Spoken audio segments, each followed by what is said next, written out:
Bon dia, soc Àlex García i estudio en el IESLOM de Picassent. Avui vaig explicar què és el dibuix.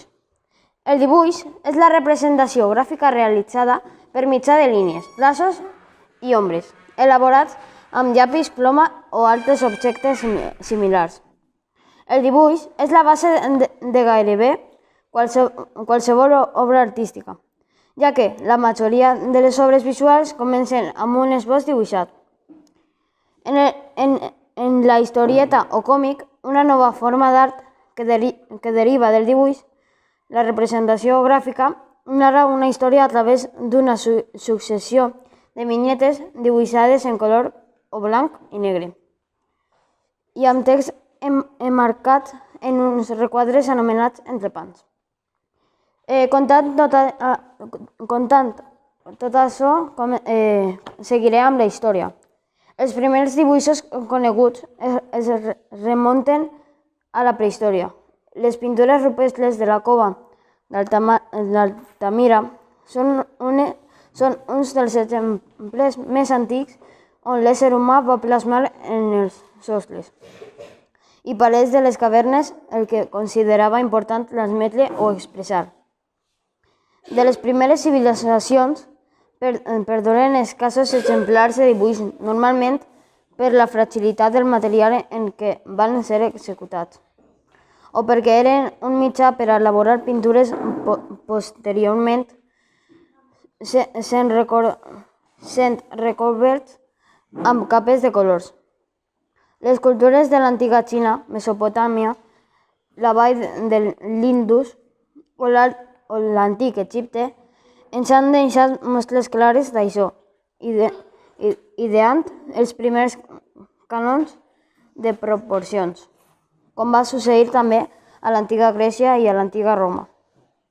A l'edat mitjana es va utilitzar profusament el dibuix, generalment acolorit, per representar sobre pergamins temes religiosos a manera d'explicació o al·legoria de les històries escrites, privant així el simbòlic sobre el realista, fins i tot les proporcions i cànons de l'època.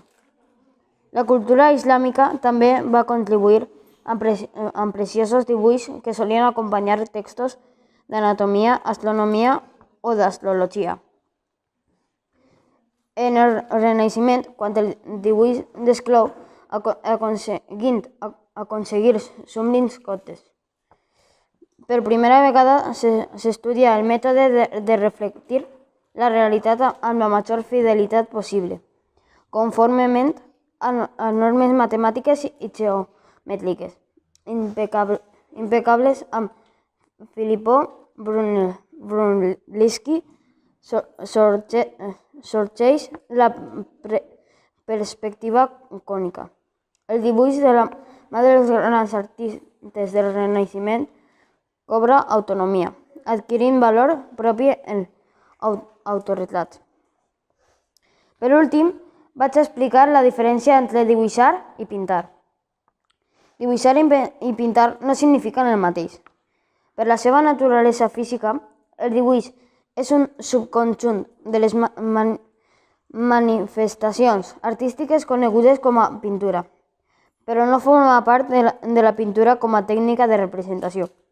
El dibuix és l'art de representar gràficament objectes sobre la superfície plana. És base de tota la creació plàstica i és un mitjà convencional per a expressar la forma d'un objecte mitjançant línies i traços. La pintura. L'estructura dels plànols s'aconsegueix mitjançant masses acolorides. I per últim vaig a dir el que significa per a mi el dibuix. El dibuix per a mi ha significat molt perquè m'ha ajudat a saber a fomentar la imaginació que jo tenia i que conserve fins ara. I això és tota la meva presentació. Espero que vos hagi agradat molt. Don't you give up, nah, nah, nah. I won't give up, nah, nah, nah.